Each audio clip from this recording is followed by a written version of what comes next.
GP, how do you keep warm in negative 30-degree weather, snow blowing your driveway every year?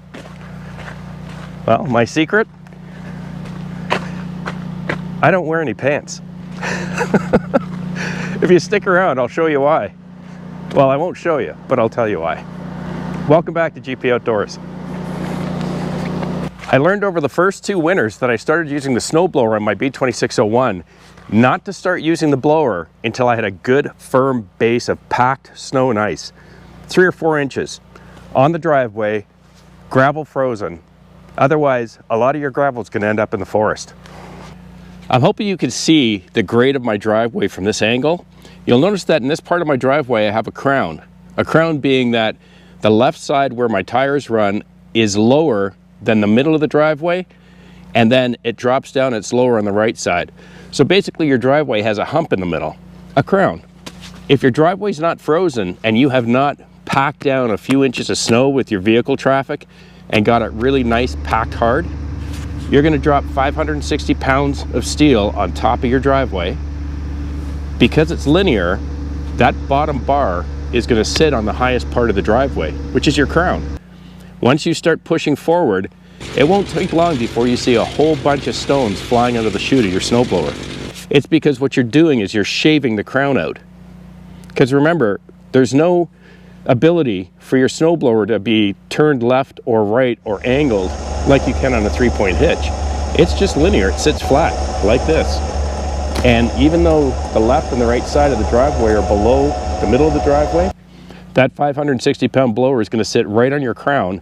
And if the ground's not hard, frozen, and you don't have a good pack of snow across the driveway, as you push, that bottom cutting bar of your blower is just going to shave off the crown. So I've just learned to resist the urge of pulling that blower out, no matter how badly I want to get her fired up. For those first few snows every year, it's all vehicle traffic, running over it back and forth, whether it's with the tractor or my truck or the girls' cars, because you want to get it packed. And you really want that ground frozen before you start chewing into it with a blower.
You may find, depending on how much ice and snow you have, that coming around corners with that big blower out front is difficult.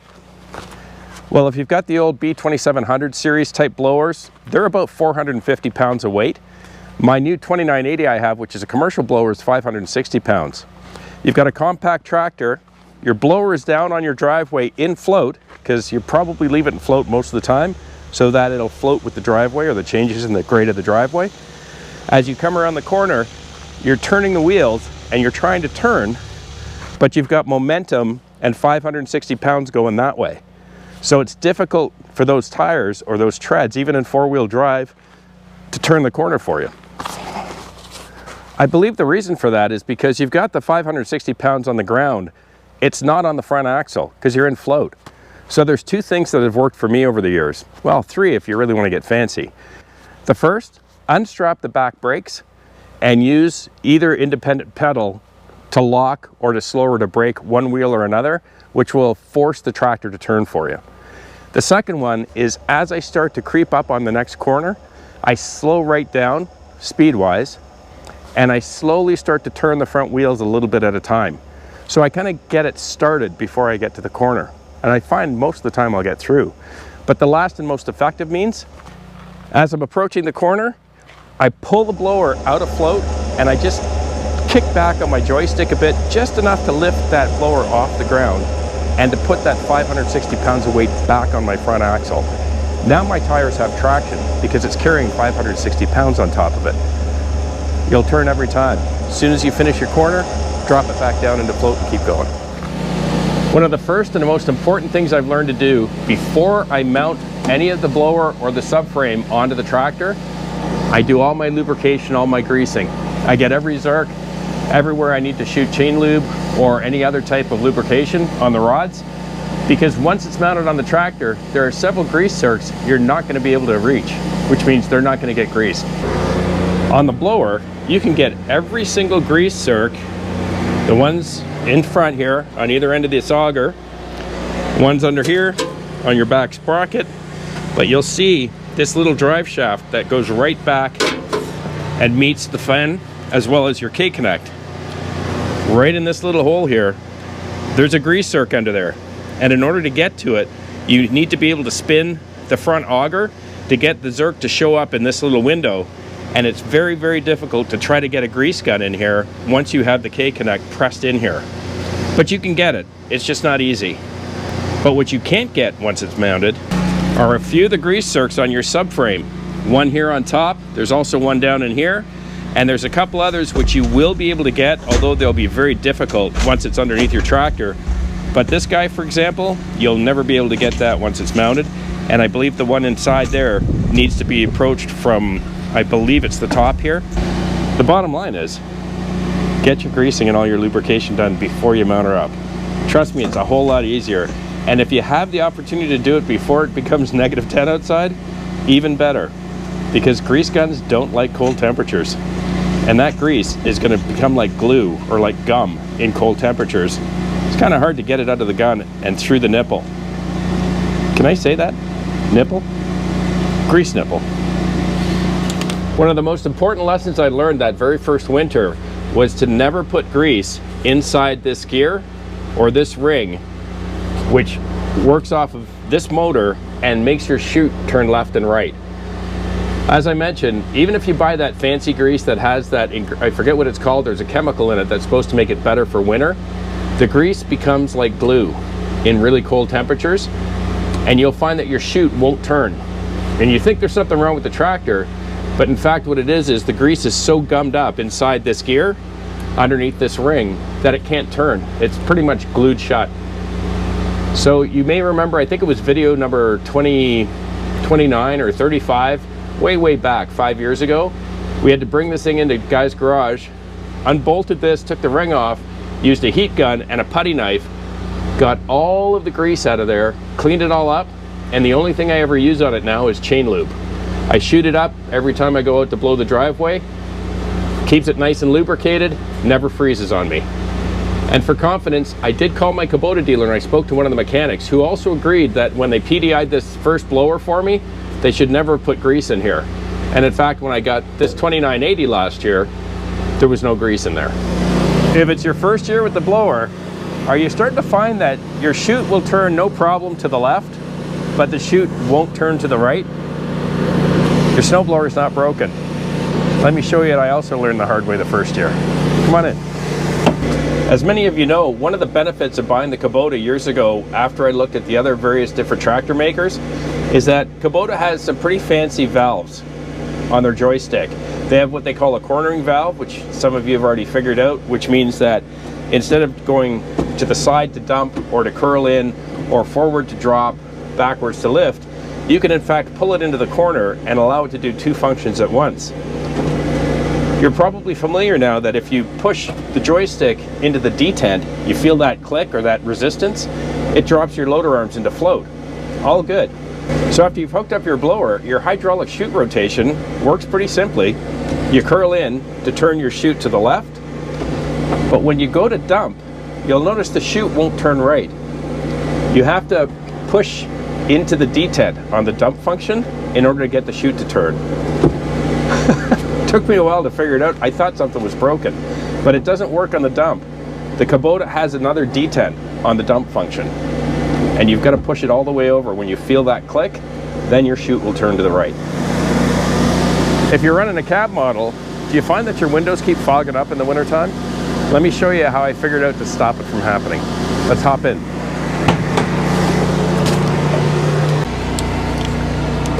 I set my vents to defrost, which means the air is going to be coming out of these ones in the front and along the glass. I also turn my air conditioning on. Always turn your air conditioning on. Even though you're on full heat, that air conditioning is designed to remove moisture out of the air, and it helps greatly. Next thing I do is I always turn my rear defrost on. Always. Right away, right after I start the tractor. But the most important thing I do, or that I found works to keep your windows from fogging up,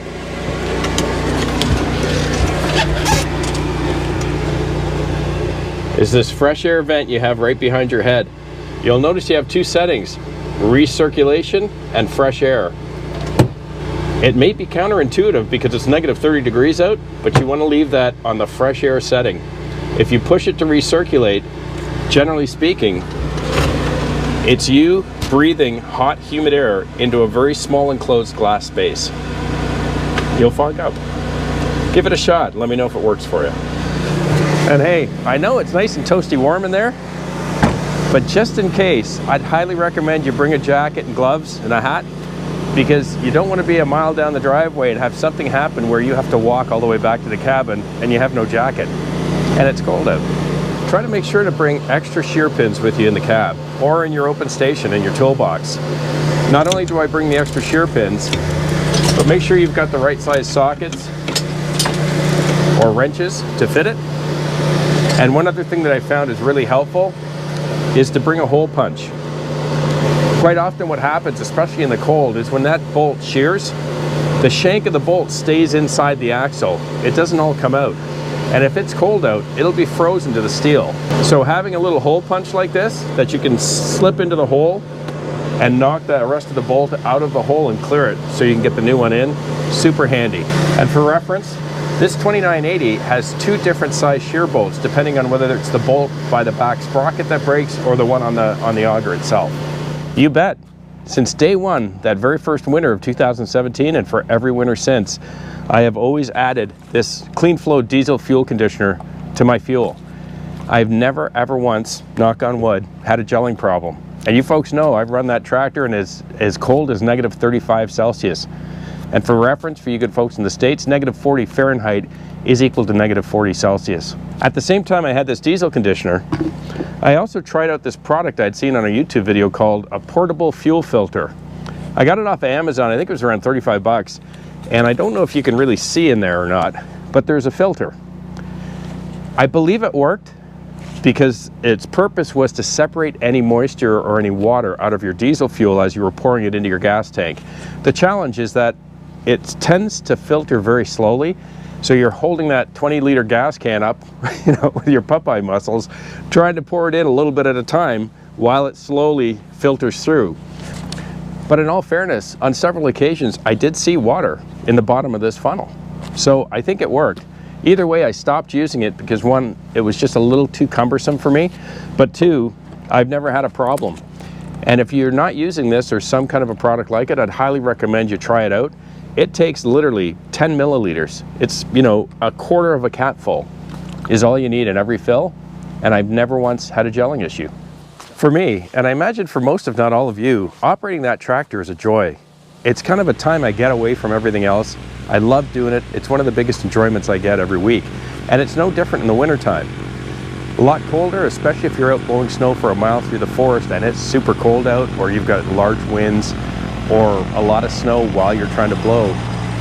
And if you got a cab, it's a whole lot more comfortable. But if you're operating an open station like I did with my B2601 for the first few winters, it is so important to make sure you're dressed for the weather. The fact is, if you're not toasty warm out there in that freezing cold weather, you're not gonna have a good time. So you've got to dress for it. And try to remember, it's not like playing outside with your kids, building a snowman, or shoveling off the walk. Because in those types of scenarios or examples, you're constantly moving, which means your body's creating heat. When you're sitting on a tractor, you're just sitting on the tractor. you're not using any muscles, you're not really doing anything but sitting out in the cold for hours, which means you have to dress differently. Here's what I do. The most important thing in my winter repertoire, long johns. Now you might take a look at these. These have to be the warmest long johns I've owned in my entire life. And I know that sounds dramatic, but you're probably raised in my generation. We used to have those old long johns. They were like thick woven cotton, and you'd pull them on and they were really tight and they were like that thick. These are some kind of a thinsulate material. The company, as you can say, it's called T-Max. I've never seen this pair anywhere else. I bought them at a Mark's Work warehouse years ago. But whether I'm snowmobiling or I'm out with the tractor, this is underneath anything I'm wearing. They're very, very thin, but incredibly warm. And there's a matching top. So I'm covered head to toe underneath whatever it is I am wearing. Second, super important piece of clothing, a bandana. You'll probably remember, I wear this quite often in the fall when we're doing firewood. I put it on underneath my forestry helmet, but I also wear it throughout the winter. Super warm. And if you're not sure where to buy one, I just got this from my snowmobile shop. I think they're about 20 bucks, 25 bucks, but they're really warm. They cover your whole head. They leave a little hole here for your face. And then some of them also have a mask. Sorry, I'm masking myself there. But they cover everything, and you can put a hat or a helmet or anything else you want to wear on top. But what it does is it helps to create that heat envelope all around your neck, from your face down through your neck, and the flap tuck into whatever shirt or whatever clothing you're wearing. Super helpful, super warm, gotta have one. If you don't have a helmet or something else, highly recommend you grab some goggles, ski goggles, or these are my ATV or my snowmobile goggles, because that combined with your bandana keeps that snow from blowing into your face and into your eyes, and it keeps your eyes sheltered from the wind. It just helps to keep you warm and comfortable when you're out there enjoying yourself. On the really, really cold days, you'll remember I used to wear snow pants. Really handy. This is a must-have item, especially if you're in an open station tractor and you've got climate like we have here. But here's why I don't wear pants on the coldest days of the winter when I'm out snow blowing the driveway in an open station tractor. Got my long johns on, top and bottoms, flannel shirt, proper winter jacket, but I don't wear pants. I only wear the ski pants. What I found is that if you try to wear long johns, pants, and ski pants, one, it's very uncomfortable, but two, there's so much material squished in there that I don't believe there's any room for the heat envelope. So you tend to find that your legs start to get cold after a very short period of time. But if you try not wearing your pants, just wear your ski pants with your underwear, I'll bet you'll find that you'll stay a lot warmer, a lot longer. But I hope it's been helpful, and I hope there's been a few things there that might be helpful for at least some of you, especially the folks that are new-time tractor owners, or it's the first year you're going to be blowing snow. I wish you luck. Have a great time out there. Enjoy yourself. Be dressed for it. Take your time, and make sure you put a little coffee in the thermos. Makes the trip a little bit nicer. Thanks for sticking around with me today. Have a wonderful week with your families. Please be kind to each other. And I'll see you again right here. I'm Gord Potter, and you've been watching GP Outdoors. Cheers.